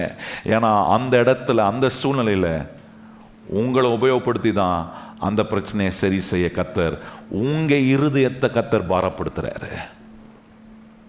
ரொம்ப முக்கியம் பாருங்க கர்த்தருடைய பிள்ளைகளே, நெகேமியாவுக்கு அந்த பாரம் கொடுத்தாரு. கொடுத்த உடனே சும்மா இல்லை, இரவும் பகலும் அதை குறித்து சிந்திக்கிறான், அதற்கான முயற்சி எடுக்கிறான், அதற்கான வேலையை துவங்க போய் ஜனங்களோட பேசுறான். இடிக்கப்பட்ட அலங்கத்தை கட்டுவதற்கு எத்தனை தடை வந்துச்சு, எத்தனை உபத்திரவங்கள் வந்தது நெகேமியாவுக்கு. சன்பலா தொபியா வந்து அந்த வேலையை நிறுத்த என்னென்னமோ திட்டங்கள் அவனுக்கு எதிராக பண்ணினார்கள். அவனுக்கு அந்த வேலை நடக்க கூடாது என்பதுக்கா இவனை கொண்டு கர்த்தர் எதை சீரமைக்க விரும்பினாரோ, எதை ரெஸ்டோர் பண்ண விரும்பினாரோ, அந்த ரெஸ்டோரேஷனான வேலையை, சீரமைக்கப்பட வேண்டிய வேலையை நிறுத்துவதற்கு எத்தனையோ பேரை பிசாசு எழுப்பினா. ஆனா நெகேமியா தன் இருதயத்தில் பாரமடைந்த காரியத்தை, அந்த சீரமைக்கக்கூடிய வேலையை செய்து முடிக்கிற வரைக்கும் இரவும் பகலும் ஓயாமல் கவனமாய் அந்த வேலையை அவன் செய்தான். நான் சொல்கிறேன் கர்த்தருடைய பிள்ளைகளே, உங்கள் குடும்பத்தை குறித்து சில நேரம் பாரப்படுத்துகிறாரா? உங்கள் பிள்ளைகளை குறித்து சில நேரம் பாரப்படுத்துகிறாரா? அல்லது உங்கள் நண்பர்களை குறித்து சில நேரம் கர்த்தர் உங்களுக்கு பாரப்படுத்துகிறாரா? சிலருக்கு சில வெகு தூரத்தில் இருக்கிறவங்களை குறித்து கர்த்தர் சிலருக்கு பாரப்படுத்தலாம். பாரப்படுத்தும் போது அவர்களுக்காக ஜெபம் பண்ணுங்கள், அவர்களுக்கான பிரயாசத்தை எடுங்கள். இந்த நெகேமியாவுக்கு பாரம் வந்த போது அவன் அழுது துக்கித்து ஆண்டவருடைய சமூகத்தில் உபவாசம் பண்ணி அதோட நிறுத்தி விட்டுட்டு போகல. ஆண்டவரே நான் ஜெபம் பண்ணிட்டேன், நீர் பார்த்துக்கொண்டு விடல. அந்த வேலையை செய்வதற்கான ரெஸ்டோரேஷன் ஒர்க்கை, சீரமைக்கக்கூடிய, அதை ஆரோக்கியப்படுத்தக்கூடிய வேலையை அவனை கொண்டு தான் கர்த்தர் செய்கிறாரு. யாருடைய இருதயத்தை கர்த்தர் பாரப்படுத்துறாரோ அவர்களை கொண்டு ஆரோக்கியத்தையும் சீரமைப்பையும் கர்த்தர் உண்டாக்குவார். இன்னைக்கு என்ன பாரத்தோடு வந்திருக்கிறீங்க? குடும்பத்தை குறித்து, வாழ்க்கையை குறித்து, அல்லது இன்னொரு காரியத்தை குறித்து, இன்னொரு நடந்து கொண்டிருக்கிற காரியங்களை குறித்து உங்கள் இருதயம் பாரம் அடைகிறதா? நான் சொல்கிறேன், உங்களை தான் அந்த பிரச்சனையை தீர்க்கிறவராய், சீரமைக்கக்கூடிய காரியத்தை செய்கிறவர்களாய் கர்த்தர் உங்களை நியமித்திருக்கிறார். நெகேமியாவை போல உங்களை கர்த்தர் நியமித்திருக்கிறார். அப்படி உணர்வோடு நீங்கள் செயல்படுவீங்க. நான் சொல்கிறேன், நிறைய காரியங்களை உங்களை கொண்டு கர்த்தர் சீரமைக்கிறத நீங்கள் காண முடியும். எத்தனை பேர் அப்படி இருக்கணும் விரும்புகிறீங்க? ஆண்டவரே, அநேக காரியங்களை நான் சீரமைக்கிறவனாய் நான் மாறணும். எத்தனை பேர் அப்படி கையை உயர்த்தி சொல்ல விரும்புகிறீங்க? ஆண்டவரே, அநேக காரியங்களை, ஆண்டவரே சூழ்நிலைகளில் ஆண்டவரை சீரமைக்கிற வேலையை செய்கிற ஒரு கருவியாய் என்னை நீர் பயன்படு. அதுக்கு தான் கர்த்தர் உங்களுக்கு ஒரு வேலையை கொடுத்துருக்கிறாரு. அதுக்கு தான் சத்தியங்கள்லாம் கேட்க வைக்கிற. இதெல்லாம் ஒரு வெற்றியுள்ள ஒரு நிலையில் வாழ்வதற்கான ஒரு அறிகுறி. இதாங்க க்ளூ. உங்கள் இருதயம் எதை குறித்து பாரப்படுது? ஆண்டவர் செய்ய விரும்புகிற வேலைக்கு ஏதுவான பாரம் உங்கள் இருதயத்துக்குள்ளே வரும்னா, உங்களை கொண்டு உங்களை புத்திமானா உங்களை பயன்படுத்தி அந்த வேலையை வெற்றிகரமாக கர்த்தர் செய்ய அவரால் முடியும். ஆமென். 4வது 3 காரியம் கவனிச்சிருக்கிறோம். 4வது கவனிச்சு பாருங்க. நம்ம வேலையை, கர்த்தர் நம்ம மேலே வச்சிருக்கிற வேலையை செய்வதுக்கு, அதை வெற்றிகரமாக செய்வதுக்கு 4வது சொல்கிறாரு, உங்களுடைய அழைப்பு, உங்களுடைய வாழ்க்கையின் மேலே கர்த்தர் வச்சிருக்கிற அழைப்பின் அந்த வேலையை செய்வதுக்கு உறுதிப்படுத்தக்கூடிய இன்னொரு காரியம் என்ன தெரியுமா? நீங்கள் எதை ரொம்ப நேசிக்கிறீங்களோ, what you love the most is an assurance for your assignment. நீங்கள் எதை ரொம்ப அதிகமாக நேசிக்கிறீங்களோ அது உங்கள் மூலமாக கர்த்தர் நிறைவேற்ற வேலையை செய்து முடிக்க பயன்படுத்தக்கூடிய ஒன்றாக இருக்கும். எப்படி நான் கண்டுபிடிக்கிறது நான் எதை ரொம்ப நேசிக்கிறேன் அப்படின்னு? நான் எதை எப்படி கண்டுபிடிக்கிறது அப்படின்னா, எதில் நீங்கள் ரொம்ப அதிகமாக நேரம் செலவழிக்கிறீங்கன்றதை கவனம் செலுத்தி பாருங்க. What is the most time that you spend in your life? எந்த காரியத்தில் அதிகமான நேரத்தை நீங்கள் செலவு பண்ணுறீங்களோ அதுதான் கர்த்தர் உங்களை கொண்டு கர்த்தர் செய்ய விரும்புகிற வேலைக்கு பயன்படக்கூடிய ஒன்றாய் அது இருக்கும். மோசேவை எடுத்து பார்த்தீங்கன்னா, யாத்ரா 18ஆம் அதிகாரத்தில் கவனித்து பார்த்தீங்கன்னா, மோசேவை குறித்து சொல்லப்பட்டிருக்கிறது. மோசே காலையில் தொடங்கி மாலை வரைக்கும் அவன் ஜனங்களை விசாரித்து அவர்களுடைய பிரச்சனைகளுக்கு தேவன் கொடுக்கிற தீர்வுகளை கொடுக்கிறவனாக இருந்தானா. அதெல்லாம் கவனிச்சு பாருங்க. அதுதான் மோசே ரொம்ப விரும்பி செஞ்சான். ஜனங்களுக்கு ஒவ்வொரு முறை அவருடைய பிரச்சனைகளை தீர்ப்பதற்கான தீர்வுகளை தேவனிடத்திலிருந்து கொடுக்கிற ஒரு மனுஷனா அவன் தன்னை பயன்படுத்த தன்னை ஒப்பு கொடுத்தான். அதுக்கு அதிகமான நேரம் செலவு பண்ணாம பாருங்க. தேவனோடு செலவழிக்கிற நேரம் போக மற்ற நேரங்களை ஜனங்களுடைய வாழ்க்கையில் அவங்களுக்கு இருக்கிற பிரச்சனைகளுக்கு தீர்வுகளை சொல்ற ஒரு மனிதன். அதில் தான் அவனுடைய நேரத்தை அதிகமாக, what he loved most, through that he was able to fulfill his assignment. எதை அவன் ரொம்ப நேசித்தானோ அந்த நேசிக்கிறதின் மூலமா கர்த்தர் அவன் மேல வைத்திருந்த வேலையை நிறைவேற்றுவதற்கு அதை பயன்படுத்தினார். அதெல்லாம் கவனிச்சு பாருங்க. இதை வந்து மோசே அவன் எகிப்தில் இருக்கும்போதே செஞ்சான் பாருங்க. ஒரு எகிப்தியன் எபிரேயனை அடிக்கும் போது அதை விசாரிக்கிறான் ஏன் அடிக்கிற அப்படின்னு சொல்லி விசாரிச்சு, அவன் என்ன கை ஓங்கி அடிச்சதுனால அவன் செத்து போனதுனால அவன் என்ன பயந்து மோசே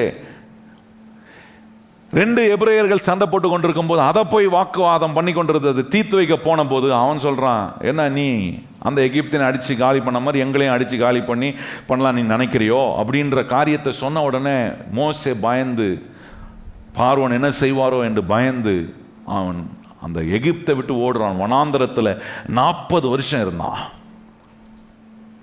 40 வருஷத்துக்கு அப்புறம் தேவன் அவனோட பேசி அவனுக்கு வார்த்தைகளை கொடுத்து அவனை பக்குவப்படுத்தி அவனை இஸ்ரவேல் ஜனங்களுடைய மீட்பராய் அவனை உபயோகப்படுத்தி மீட்கக்கூடிய ஒரு கருவியா மோசே ஆண்டவர் பயன்படுத்தி அனுப்பின போது, இப்போ தேர்ச்சி பெற்று வந்தவன் இப்போ அடிக்கிறவன் இல்லை, உட்காந்து காலையிலிருந்து மாலை வரைக்கும் அவர்களுக்கு விசாரித்து அவங்களுடைய பிரச்சனைகளுக்கு தீர்வு சொல்கிறான்.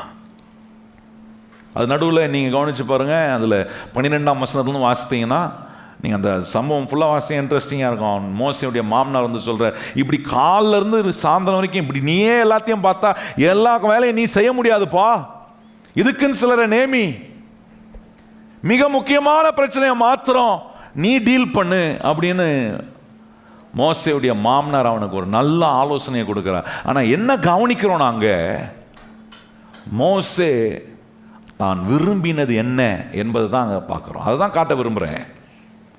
மாமனார் அவனுக்கு கொடுத்த ஆலோசனை நல்ல ஆலோசனை எல்லாம் சரிதான். ஆனால் நீங்கள் மோசேவை கவனிக்கும் போது மோசே தனக்கு விரும்பினதில் தன்னுடைய நேரத்தை அதிகமாக செலவு பண்ணினான். இன்னைக்கு நீங்கள் எதை ரொம்ப விரும்புகிறீங்களோ அதில் தான் நீங்கள் உங்கள் நேரத்தை அதிகமாக செலவு பண்ணுவீங்க. அந்த அதிகமாக நீங்கள் நேரம் செலவு பண்ணுற காரியம் உங்களுக்கு உங்கள் மூலமாக கர்த்தர் செய்ய விரும்புகிற வேலையை நிறைவேற்ற பயன்படுதான்றதை செக் பண்ணுங்க. அதான் ரொம்ப முக்கியம். நீங்கள் எதை ரொம்ப அதிகமாக விரும்புகிறீங்க, இன்னைக்கு எதை ரொம்ப அதிகமாக விரும்பி எதுக்கு அதிகமாக நேரத்தை கொடுக்குறீங்களோ அந்த அதிகமாக கொடுக்குற நேரம் உங்கள் மேல கர்த்தர் வச்சிருக்கிற அசைன்மெண்ட், உங்க மேல கர்த்தர் வச்சிருக்கிற வேலையை வெற்றிகரமா செய்வதுக்கு அது உபயோகமாகுதா அல்லது அது உபயோகமே இல்லாம இருக்கா? உபயோகமா இருக்கக்கூடிய ஒன்றா இருந்தா கர்த்தர் உங்களுக்கு கொடுக்குற வெற்றியெல்லாம் நீங்க அனுபவிப்பதுக்கு அது அனுகூலமா இருக்கும். நீங்களும் வெற்றி அடைவீங்க. அநேகருக்கு வெற்றியை காட்டுற ஒரு உதாரணமாக கர்த்தர் உங்களை வைப்பார். உங்கள் வாழ்க்கை மிக ஆசீர்வாதமான ஒன்றாக இருக்கும். 5வது மாத்திர நான் சொல்லி முடிக்கிறேன். 5வது, உங்கள் மேலே கர்த்தர் வச்சிருக்கிற வேலையை வெற்றிகரமாக செய்வதுக்கு 5வது வெற்றிக்கான கோட்பாடு என்னன்னா, ஆண்டவர் சொல்கிறாரு, நீங்கள் எங்கே இருக்கிறீங்களோ அது ரொம்ப முக்கியன்றாரு. The place where you are matters for God to fulfill your assignment. நல்லா கவனிங்கள். The geographical location வாங்க பாருங்க, நம்ம இருக்கிற இடம், நம்ம எங்கே இருக்கணுமோ, கர்த்தர் நம்மளை எங்கே இருக்க சொல்றாரோ அந்த இடத்துல இருந்து தேவன் நம் மூலமா செய்ய விரும்புகிற வேலையை செய்ய நாம் நம்மை ஒப்பு கொடுக்கும் போது தான் தேவ தயவு, தேவ பலன், தேவனுடைய கிருபை, எல்லா நன்மையும் உங்களுக்கு உண்டாகும்.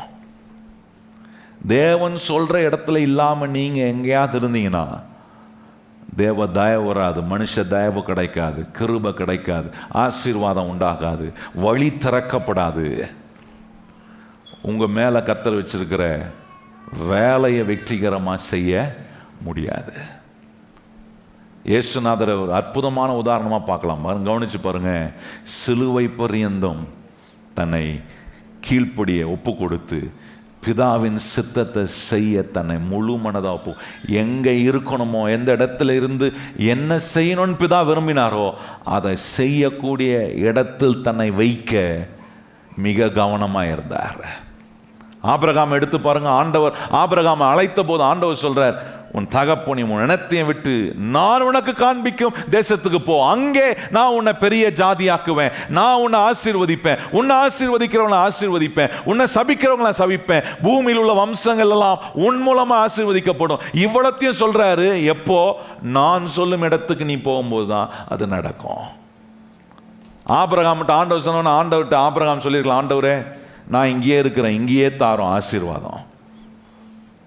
கிடையாது. ஆண்டவர் சொல்றாரு, இல்லை இல்லை, நான் உன்னை இருக்க வேண்டிய இடத்துல நீ இருக்கிறியான்னு செக் பண்ணு. நல்லா கவனிங்க. தெரியும், கர்த்தர் இருக்க சொல்ற இடத்துல இருக்காம அதை விட்டுட்டு வேற எங்கேயாவது போய் இருந்தீங்கன்னா நான் சொல்றேன் அது மிகப்பெரிய மண்டை உடைச்சலாக தான் இருக்கும். அது பெரிய தலைவலியாக தான் இருக்கும். நம்மளால் கர்த்தர் உண்டாக்குற, நம் மூலமாக உண்டாக்க விரும்புகிற வெற்றியையும் ஆசீர்வாதத்தையும் அனுபவிக்க முடியாது. கர்த்தர் நம்மளை இருக்க சொல்கிற சபையில் நம்ம இருக்கணும், இருக்கிற வீட்டில் கர்த்தர் நம்மளை வைக்க சொல்கிற இடத்துல இருக்கணும், எந்த வேலையில் இருக்க சொல்கிற அந்த இடத்துல இருக்கணும். ஏன்னா கர்த்தர் சொல்கிற இடத்தில் நாம் இருக்கும்போது அங்கே தேவ தயவு, தேவ ஆசீர்வாதம், தேவ கிருபை, மனுஷ தயவு, எல்லா அனுகூலத்தையும் கர்த்தர் நமக்கு உண்டாக்குவார். எத்தனை பேர் நம்புறீங்க கர்த்தர் உங்களுக்கு அப்படிப்பட்ட அனுகூலத்தை கர்த்தர் ஏற்படுத்துவாரா? எத்தனை பேர் நம்புறீங்க கர்த்தர் உங்களை இந்த சபையில் இருக்க சொல்லியிருக்கிறாரா? எத்தனை பேருக்கு தெரியும் இது கர்த்தர் என்னை இருக்க சொல்கிற இடம் தான் அப்படின்னு? கர்த்தர் உங்களுக்கு கொடுத்துருக்கிற குடும்பம் கர்த்தர் கொடுத்த இடமா? எத்தனை பேருக்கு தெரியும் கர்த்தர் எனக்கு கொடுத்துருக்கிற குடும்பம் கர்த்தர் நான் இருக்க சொல்கிற இடம் அது? கர்த்தர் உங்களுக்கு கொடுத்துருக்கிற வேலை உங்களை கர்த்தர் இருக்கிற சொல்கிற இடம் அது. இதில் ஒன்றும் வரமாட்டுதே, ஒன்றும் நன்மை நடக்க மாட்டுதே, ஒன்றும் ஆசீர்வாதம் வரமாட்டுதே, இதை விட்டுடலாமா? கர்த்தர் இருக்க சொன்னால் அங்கே தான் இருக்கணும். சில நேரம் எந்த அறிகுறியுமே இல்லாதது போல இருக்கும். ஆனால் கர்த்தர் இருக்கிற சொல்கிற இடத்துல இருந்தீங்கன்னா அதே இடத்துல கர்த்தர் உங்களை உயர்த்த அவர் வல்லவராய் இருக்கிறார் என்பதை காட்டுவார். 5 வெற்றிக்கான கோட்பாடுகளை உங்களுக்கு காண்பித்தேன். உங்களை கர்த்தர் பலருக்கு பிரச்சனையை தீர்க்கிறவர்களாக கர்த்தர் வச்சிருக்கிறார். பல உபத்திரங்கள், போராட்டங்கள், சவால்கள் வரும். ஆனால் அது எல்லாமே உங்கள் மேலே கர்த்தர் வைத்திருக்கிற அழைப்பை நிறைவேற்ற, உங்களுக்கு என்ன வேலையை கொடுத்து அந்த வேலையை நீங்கள் செய்து முடிக்க அதெல்லாம் உங்களுக்கு பயன்படும். அதை நீங்கள் உங்களை விட்டு கர்த்தரை விட்டு ஓடவும், கர்த்தர் உங்கள் மேலே வச்சிருக்கிற அழைப்பை விட்டு நீங்கள் போகிறதுக்கும் அந்த பாடல்ல.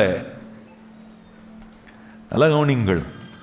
எந்த காரியத்துக்காக உங்களை பாரம், உங்கள் குடும்பத்துக்காக, உங்கள் நண்பர்களுக்காக, யாரோ ஒருத்தருக்காக உங்களை கர்த்தர் பாரப்படுத்தும் போது மறந்துடாதீங்க, உங்களை கொண்டு தான் அதற்கான ஆரோக்கியத்தையும் சீரமைப்பையும் கர்த்தர் உண்டாக்குறாரு. 4வது காண்பித்த, நீங்கள் எதை ரொம்ப அதிகமாக விரும்புகிறீங்களோ அதுக்கு தான் அதிகமாக நேரம் கொடுப்பீங்க. நீங்கள் விரும்பி அதிகமாக நேரம் கொடுக்குற காரியங்கள் தேவன் உங்களுக்கு வைத்திருக்கும் வேலையை வெற்றிகரமாக நிறைவேற்றுவதற்கு பயன்படுதான்னு செக் பண்ணுங்க. மோசே கர்த்தர் அவன் மேல் வைத்த வேலையை நிறைவேற்றுவதற்கு அவன் எதை அதிகமாக விரும்பினானோ அதுக்கு அதிகமாக நேரம் கொடுத்தான். அது மூலமாக தன்னுடைய அழைப்பை நிறைவேற்றினான். கர்த்தர் நீங்கள் இருக்க சொல்கிற, கர்த்தர் உங்களை இருக்க சொல்கிற இடத்துல நீங்கள் இருக்கிறீங்களான்னு செக் பண்ணுங்க. அப்படி இருந்தால் தேவ தயவு, தேவ ஆசீர்வாதம், தேவனுடைய வெற்றி உங்களுக்கு உண்டாகும். ஏன்னா இந்த புஸ்தகத்தில் உள்ள தேவனுடைய வார்த்தைகளை கேட்குறேன், இந்த வார்த்தைகள்லாம் சொல்கிறபடி செய்ய கவனமாக இருக்கிறேன். இரவும் பகலும் இதையே நான் தியானிக்கிறேன். கர்த்தர் சொல்கிறாரு, நீ உன் வழியை வாய்க்க பண்ணுவாய், நீ எப்படி இருப்பாய், புத்திமானாக இருப்பா. கண்டிப்பாக சக்ஸஸ்ஃபுல்லான புத்திமானா, வெற்றி உள்ள ஒரு மனுஷனாய் வாழ கர்த்தர் நமக்கு உதவி செய்வார். எத்தனை பேர் அப்படி இருக்கணும்னு விரும்புகிறீங்க? இடத்துல எழுந்து நாம் கர்த்தருக்கு நன்றி சொல்லுவோம். Thank you Jesus, thank you Lord. Oh hallelujah. எல்லாரும் கைகளை உயர்த்தி, ஆண்டவரே நீங்கள் எங்கள் மூலமாக செய்ய விரும்புகிற வேலையை செய்வதற்கு நீர் எங்களுக்குள் வல்லமை உள்ள தேவனாய் கிரியை செய்கிறதுக்காக ஸ்தோத்திரம், ஸ்தோத்திரம், ஸ்தோத்திரம், ஸ்தோத்திரம். வாய்களை திறந்து எல்லா கர்த்தருடைய பிள்ளைகளும் கர்த்தரை ஸ்தோத்திரம் பண்ணுங்க. ஆண்டவரே, எங்களுக்குள்ள பலமான கிரியைகளை செய்கிற எங்கள் நல்ல தேவனே, உம்மை ஸ்தோத்தரிக்கிறோம், ஸ்தோத்தரிக்கிறோம். எங்கள் மேலே நீர் வச்சிருக்கிற ஆண்டவரே அந்த அழைப்பை நாங்கள் உணர்ந்து எங்கள் மூலமாக நீ செய்ய விரும்புகிற வேலைகளை நாங்கள் வெற்றிகரமாய் செய்ய சொல்லுங்கள். எல்லாரும் வாய்களை திறந்து, ஆண்டவரே ஏதோ தானோன்னு இல்லை, வெற்றிகரமாய் செய்ய ஆண்டவரே உங்கள் கரம் உம்முடைய வார்த்தை ஆண்டவரே எங்களுக்குள்ள வல்லமையாய் கிரியை செய்கிறதுக்காக ஸ்தோத்திரம், ஸ்தோத்திரம், ஸ்தோத்திரம்.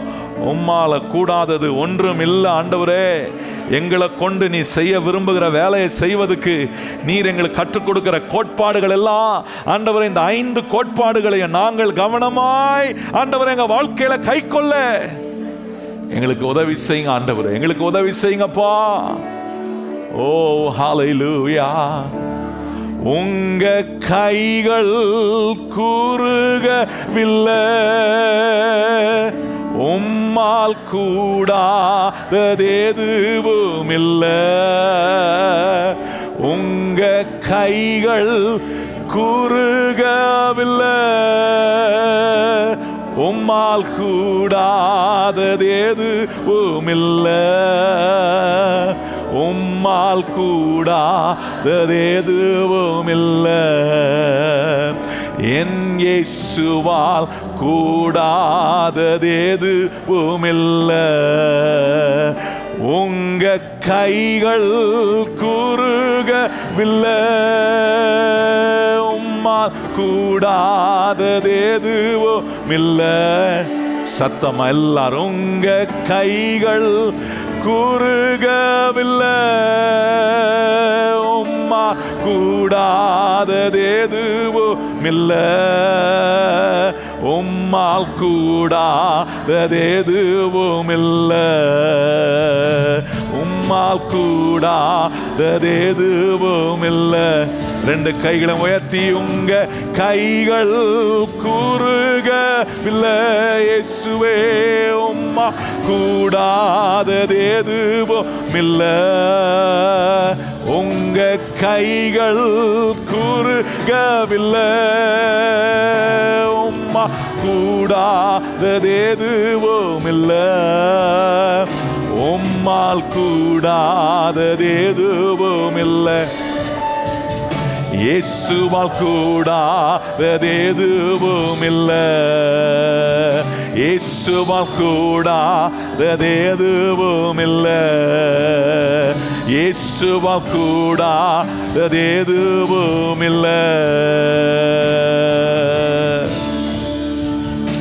Thank you Lord. எவ்வளோ உண்மை ஆண்டவரே. உம்மால முடியாதது ஒன்றுமே இல்லை. சகலத்தையும் செய்ய சர்வ வல்லவரே இன்றைக்கு எங்களோடு பேசின உம்முடைய வார்த்தையின்படியே எங்களை கொண்டு நீ செய்ய விரும்புகிற வேலையை வெற்றிகரமாய் செய்ய இன்னைக்கு நீர் எங்களுக்கு கற்றுக் கொடுத்த இந்த 5 வெற்றிக்கான கோட்பாடுகளை எங்கள் வாழ்க்கையில் நாங்கள் உபயோகப்படுத்தி ஆண்டவரை வெற்றி அடைய அநேகருக்கு முன்பாக ஆண்டவரே நீர் எங்களை பலப்படுத்தி ஞானமடைய வைத்து உம்முடைய வசனத்தினால நாங்கள் புத்திமானாய் இருக்கிறோம் என்பதை உம்மை காட்ட எங்களுடைய வாழ்க்கை பலருக்கு ஆசீர்வாதமாய், பலருக்கு இயேசுவை அடையாளப்படுத்தி காட்டுகிற ஒரு வாழ்க்கையாய் இருக்க நீர் கிருபையாய் பயன்படுத்தும். உம்முடைய பிள்ளைகள் ஒவ்வொருவரையும் தைரியமாய் அனுப்பும். எந்த பிரச்சனையை பார்த்து உம்முடைய பிள்ளைகள் பின்வாங்கி விடாமல் எல்லா பிரச்சனைகள், போராட்டங்கள், சவால்களை எதிர்த்து உம்முடைய பிள்ளைகளுக்கு நீர் வைத்திருக்கிற வெற்றியை அவர்கள் அடைய, ஆண்டவரே மேன்மை அடைய உம்முடைய பிள்ளைகளுக்கு கிருபை செய்யும். எங்களை நீர் வைத்திருக்கிற இடத்தில் நாங்கள் இருக்கிறதுக்காக ஸ்தோத்திரம். அங்கே எங்களுக்கு உம்முடைய தயவு, உம்முடைய ஆசீர்வாதம், உம்முடைய இரக்கம் உண்டாகிறதுக்காக ஸ்தோத்திரம். உம்முடைய பிள்ளைகள் ஒவ்வொருவரையும் பாதுகாத்து ஆசீர்வாதமாய் தொடர்ந்து வழி நடத்தும். உம்முடைய பிள்ளைகள் படைத்த காணிக்கைகள் எல்லாம் நீர் ஏற்றுக்கொள்ளும். தொடர்ந்து உம்முடைய பிள்ளைகளுடைய கையின் கிரியைகள் எல்லாம் சித்தி பெற, பலனடைய, இன்னும் பல நன்மைகளை, வெற்றியை உம்முடைய பிள்ளைகளுடைய கரத்தினால் அவர்கள் சுகந்தரிக்க கர்த்தர் நீர் கிருபையாய் வழிநடத்தி செல்லும். நல்ல சுகமும் பலனும் ஆரோக்கியம் தொடர்ந்து உம்மாலே எங்களுக்கு அருளப்படட்டும். சுகவீனமாக இருக்கிற எங்கள் சபை விசுவாசிகளை நாங்கள் நினைக்கிறோம் ஆண்டவரே, அவர்களுக்கு கர்த்தருடைய நல்ல ஆரோக்கியமும் ஆண்டவரே சுகமும் ஆண்டவரே சீரமைப்பும் அவருடைய வாழ்க்கைக்குள்ள உண்டாக கர்த்தர் நீர் கிருபை பாராட்டுவீராக. தொடர்ந்து எங்களை வழிநடத்தி ஆசீர்வதித்து உம்முடைய நாமத்துக்கு சாட்சியா எங்களை வாழ செய்யும். எல்லா கன மகிமை துதி உமக்கே தருகிறோம். ஏற்றுக்கொள்ளும் மகிமை அடையும்.